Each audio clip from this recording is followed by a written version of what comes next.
আমাদের পাশেই আছি, হৃদয়ের কাছাকাছি। জীবনের পথ সোজা নয়, আশা নিয়ে নিত্য বাঁচি।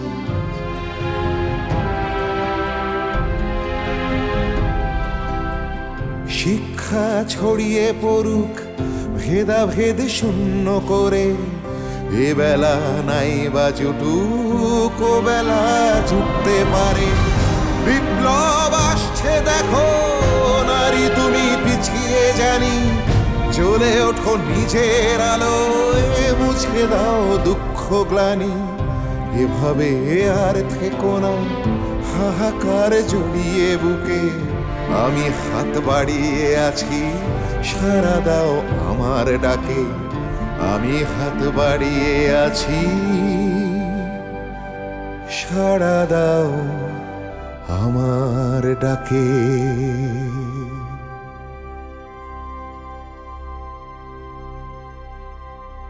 স্বামীরা সব সময় চায় তার বউটা লাল টুকটুকে হোক, যাতে 10 জন লোক দেখে বলে অমুকের বউটা খুব সুন্দর।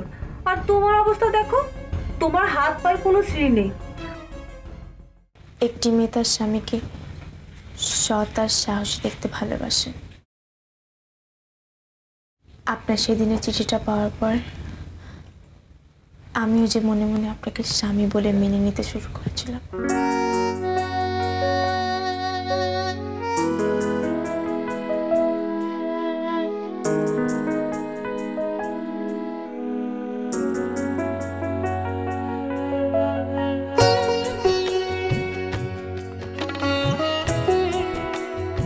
সত্যি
সন্তান মিলে সেখানে আনন্দে হবে, নিশ্চয়ই হবে।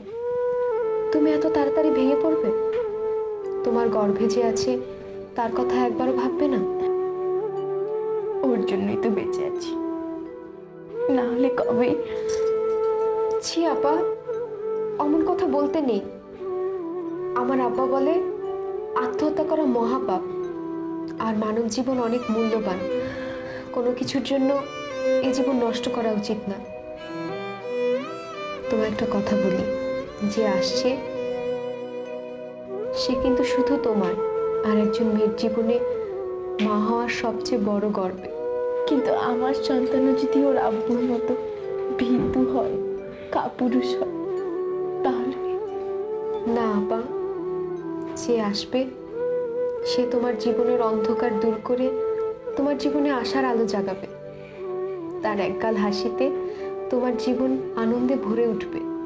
সত্যি তাই হবে তো? কেন হবে না? তাই হবে। তাছাড়া ফুলমিয়া তো মানুষ খারাপ নয়, একটু ভীতু। সে সকল বাধা পেরিয়ে একদিন ঠিক তোমার কাছে ছুটে আসবে। এখন হয়তো সে মনের জোর অর্জন করতে পারেনি, কিন্তু আমার বিশ্বাস সে একদিন নিশ্চয়ই পারবে। এ সন্তান যতটা তোমার, ততটা তো তারও। না,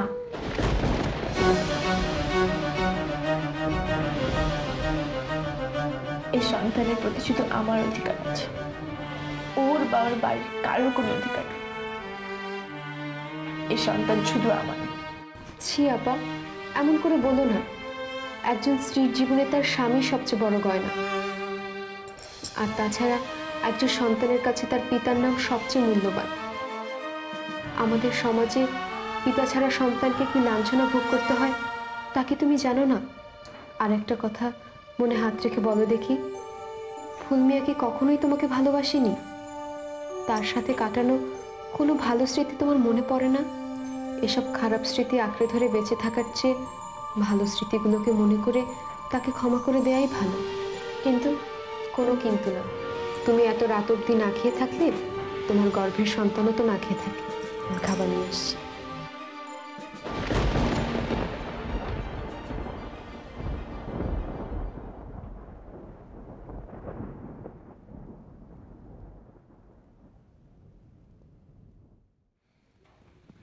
সত্যি আমার ভাইজান অনেক ভাগ্যবান যে তোমার মতন একটা বউ পেয়েছে।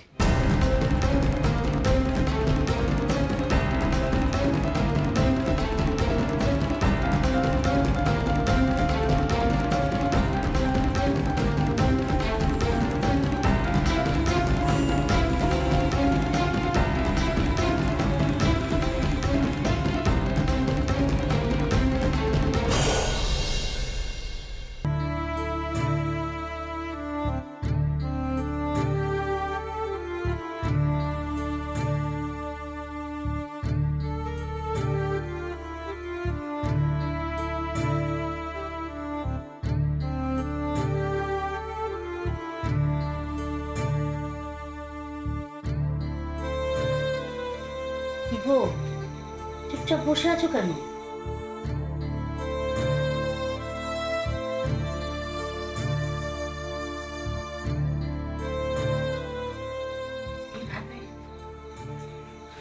কতদিন লড়াই চালিয়ে যাব? ক্লান্ত লাগছে মাসি। পাশে যদি একজন সঙ্গী থাকতো তাহলে একটু বল পেতাম। মা গো, আমি তোমার গুরুজন। সে ছোটবেলা থেকে তোমাকে দেখে আসছি। আমার একটা কথা রাখবে মা? বলো মাসি, তোমার কোনো কথা আমি কখনো রাগ করেছি? আমি বলি কি, তুমি আর এসবের মধ্যে নিজেকে জড়িও না।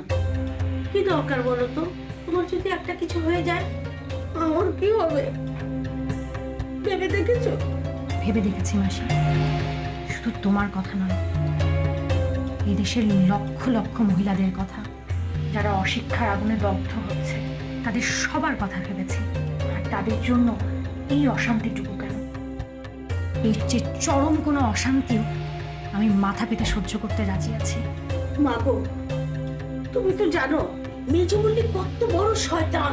সে তোমার কোনো কিছু অনিষ্ট না করে ছাড়বে না। শোনো মাসি, মারার লোকের চেয়ে বাঁচাবার লোকের সংখ্যাই বেশি। ঠিক তেমনি মেঝো মল্লিকের চেয়ে সোমনাথ বদ্যি, মোহর কবিরাজ, তাদের মতো লোকের সংখ্যাই বরাবর বেশি। দেখো, ওরা আমার কোনো অনিষ্ট করতে পারবে না। ওই চেঁচামেচি করবে এই যা। সে না হয় বুঝলাম, কিন্তু এই হিন্দু মুসলমানদের একসাথে পড়াবার দরকারটা কি? তাছাড়া জাতপাতের ব্যাপার স্যাপার আছে না? মাসি, তোমার যখন তেষ্টা পায় তখন তুমি যা খাও তাকে কি বলো? কেন? জল? জল। আর যদি তুমি মুসলমান হতে তাহলে কি বলতে? পানি? পানি। দুটোই তো তেষ্টা নিবারণ করে, তাই না মাসি? তাহলে তফাৎটা কোথায়? শোনো মাসি, সবার উপরে মানুষ সত্য, তাহার উপরে নাই, বুঝলে? বুঝেছি বাবা, বুঝেছি। তোমার সাথে পেরে ওঠা আমার কম্ব নয়। এখন চলো, দুটো মুখে দেবে। রাত তো অনেক হলো, সকাল হলে তো মেয়েগুলো আবার তোমার কাছে পড়তে চলে আসবে। ওরাই তো আমার স্বপ্ন মাসি। আমার দেশের মেয়েরা যত বেশি শিক্ষিত হবে, আমার দেশ তত বেশি উন্নত হবে। ঝাঁসির রানী লক্ষ্মীবাই, মাতঙ্গিনী হাজরা, কল্পনা যোশী, তারা সবাই তো আমার দেশের মেয়ে। মেয়েরাই পারবে এদেশের পরিবর্তন আনতে, পুরুষের সাথে পায়ে পা মিলিয়ে এদেশের স্বাধীনতা আনতে। মাসি, আমি তো এদেশের সব মেয়েকে শিক্ষিত করতে পারবো না, কিন্তু আমার বিশ্বাস আজ আমি এ পথে একা হাঁটলেও একদিন আমার পাশে অনেক সঙ্গী পাবো। আর যদি নাই পাই তাতে কি? কবিগুরু বলে গেছে না মাসি, যদি তোর ডাক শুনে কেউ না আসে তবে একলা চলো, একলা চলো, একলা চলো, একলা চলো, একলা চলো রে। যদি তোরে ডাক শুনে কেউ না আসে তবে একলা চলো রে।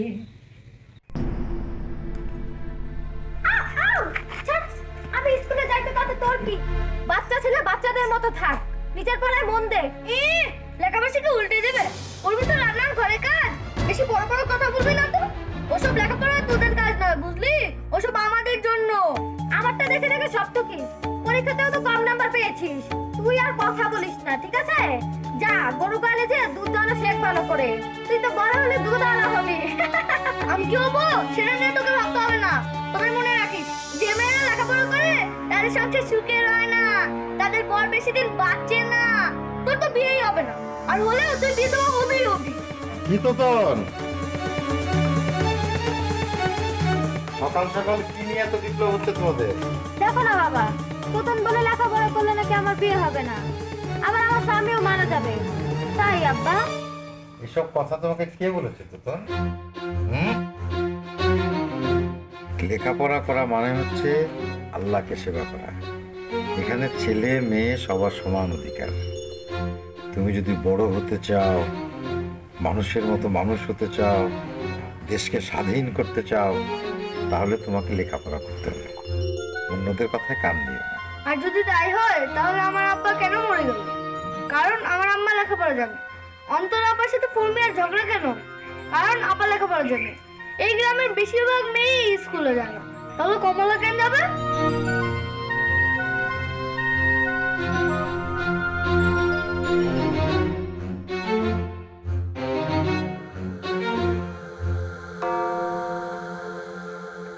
তুমি তো এখন অনেক ছোট, তুমি আমার কথা বুঝবে না। তুমি যখন বড় হবে তখন বুঝবে। এখন আমাকে একটা কথা বলো তো, তুমি এই বাড়িতে সবচেয়ে কাকে বেশি ভালোবাসো? তোমারে। তাহলে আমি যে কথাটা বলবো সেই কথা তোমাকে শুনতে হবে। হ্যাঁ। এই গায়ে যারা এই সমস্ত কথা বলে তুমি তাদের কথা শুনবে না। আর জন্ম, মৃত্যু, বিয়ে এগুলো হচ্ছে আল্লাহর দান, এখানে কারো কোনো হাত নেই। শুধু একটা কথা মনে রাখবে, যতদিন আমরা বাঁচি ততদিন যেন ভালো কাজ করতে পারি, আমাদের ব্যবহারে কেউ যেন কষ্ট না পায়। এখন এসো তো আমার সাথে।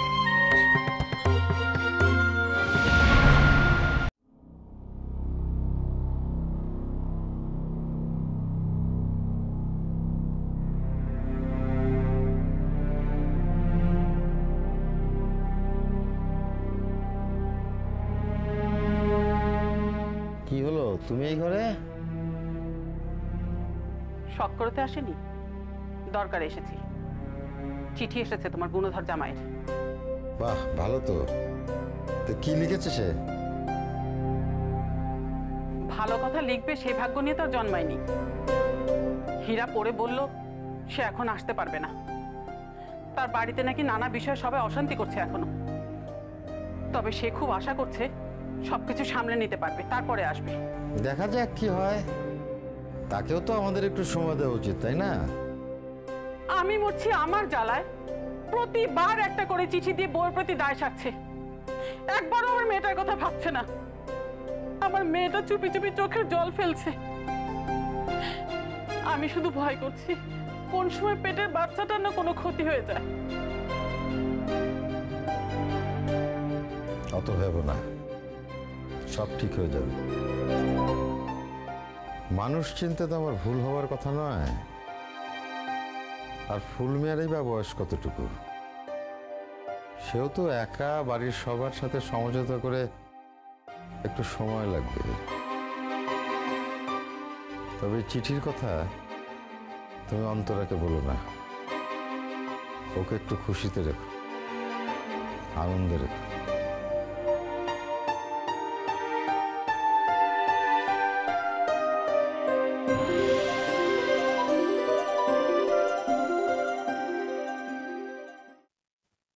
অন্তরা, কি রে তুই এখানটায় বসে আছিস আর আমি তোকে সারা বাড়ি ঘরে খুঁজছি? জানিস তো ফুলমিয়া চিঠি লিখেছে?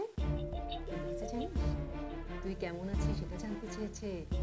তারপরে ভালো করেছে যাতে তুই এই শরীরে বাড়ির বেশি কাজ টাজ না করিস, তোর দিকে বিশেষভাবে নজর দিতে বলেছে।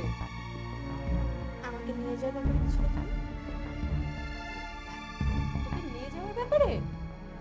হ্যাঁ হ্যাঁ লিখেছে তো, লিখেছে ও এসে তোকে নিয়ে যাবে। ও তাই?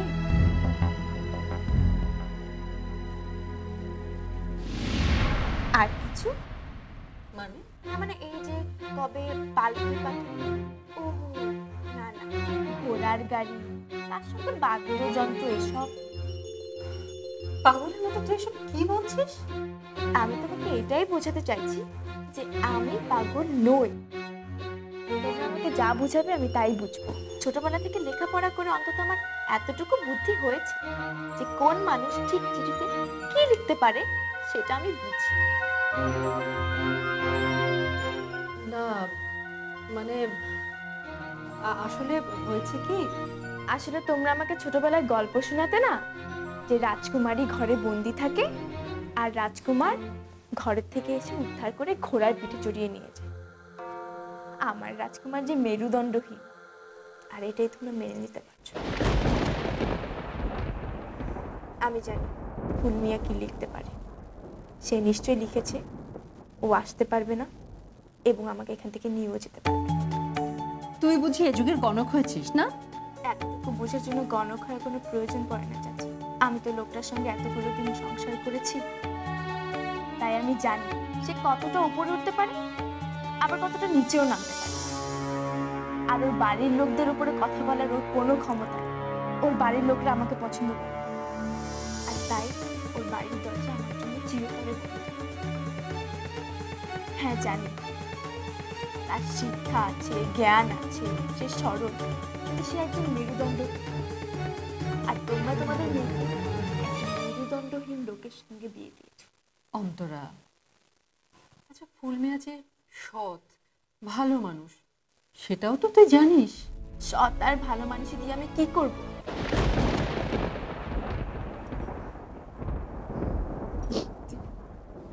এভাবে বলতে নেই অন্তরা, মাথাটা ঠান্ডা রাখ, একটু আমাদের উপর একটু বিশ্বাস রাখ, দেখবি ঠিক হয়ে যাবে, সব ঠিক হয়ে যাবে।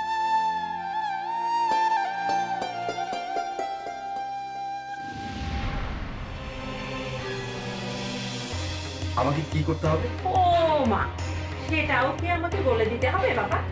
তুই এবার নিকাহ করবি? ছি মা, এত বড় পাপ কাজ আমাকে দিয়ে করিও না। স্ত্রী আমার একটা, আর সে হচ্ছে অন্তরা। আমি বহুবার বলেছি। এক স্ত্রী থাকলে কি আর দ্বিতীয় বিবাহ করা যায় না বাবা?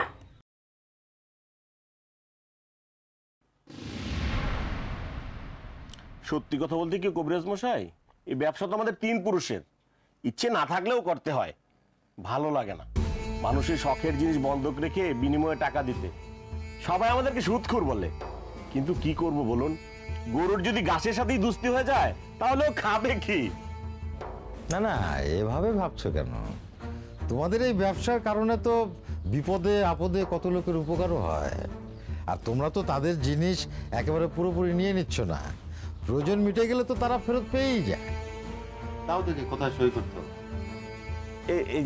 এই জায়গা অপরাধ নিয়েন না, আপনার মতো লোককে এই মহাজনী খাতায় সই করাইতে আমার খারাপই লাগছে।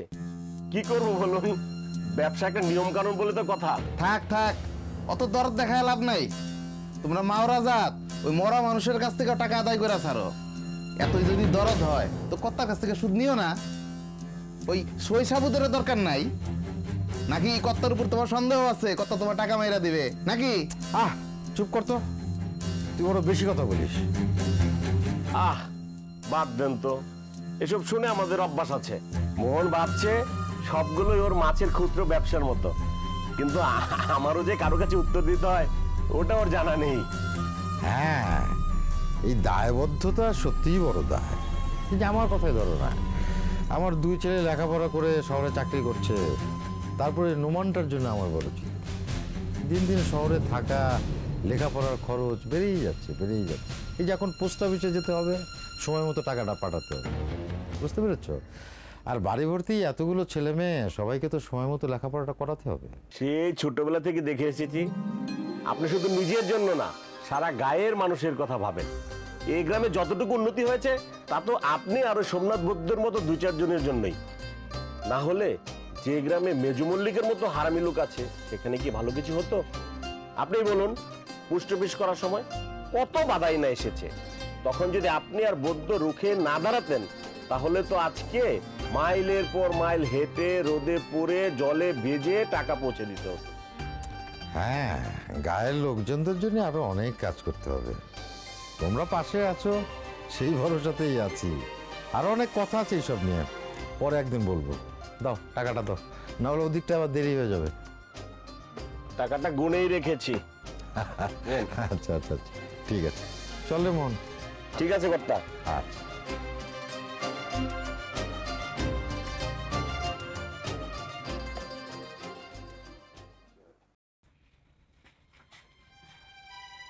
কিরে ফুল, এই সাত সকালে কোথায় বেরিয়েছিলি তুই? ও মা, তোর মুখটা দেখে তো আমার শুকিয়ে আছে। আচ্ছা তুই বস, আমি তোর জন্য নাস্তা নিয়ে আসি, ঠিক আছে? না মা, আমাকে দেরি। ও মা, সে কি কথা? খিদে নেই কেন তোর? এই শক্ত সমর্থ পুরুষ মানুষ এভাবে না খেয়ে থাকলে কি চলবি? বললাম তো আমার খিদে নেই। কি বলতে আসছো তাই বলো। সে কি, আমি কি তোর ঘরে এমনিতে আসতে পারি না?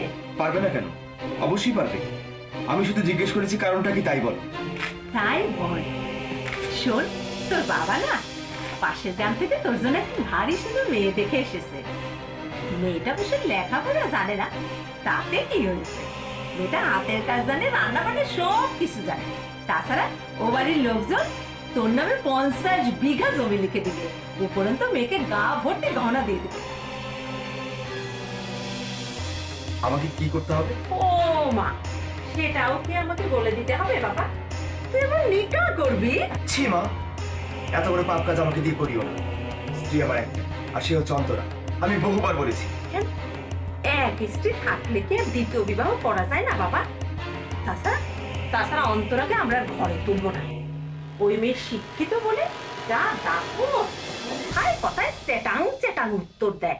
ছোট বড় কোনো হিতাহিত জ্ঞান নেই ওর। মা, একটা মেয়ে সম্পর্কে এত বড় মিথ্যা কথা বলো না, তোমাদের দোজকেও জায়গা হবে না। শোন, আমাদের দোজকে জায়গা হবে না বেশ হবে, সেটা আমরা খুব ভালো করে বুঝে নেবো, বুঝেছিস? আমরা আমাদের সিদ্ধান্ত তোকে জানিয়ে দিলাম, ভালো করে কানে ঢুকে নিস, বুঝেছিস তো?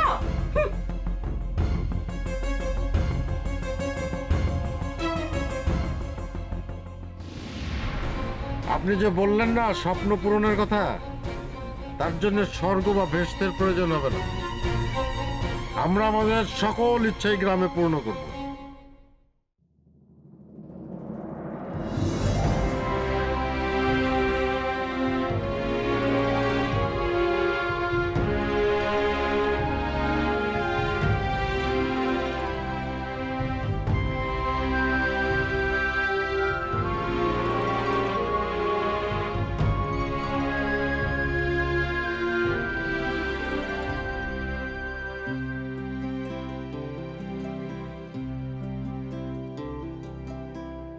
তোমাদের পাশেই আছি হৃদয়ের কাছাকাছি, জীবনের পথ সোজা নয়, আশা নিয়ে নিত্য বাঁচি।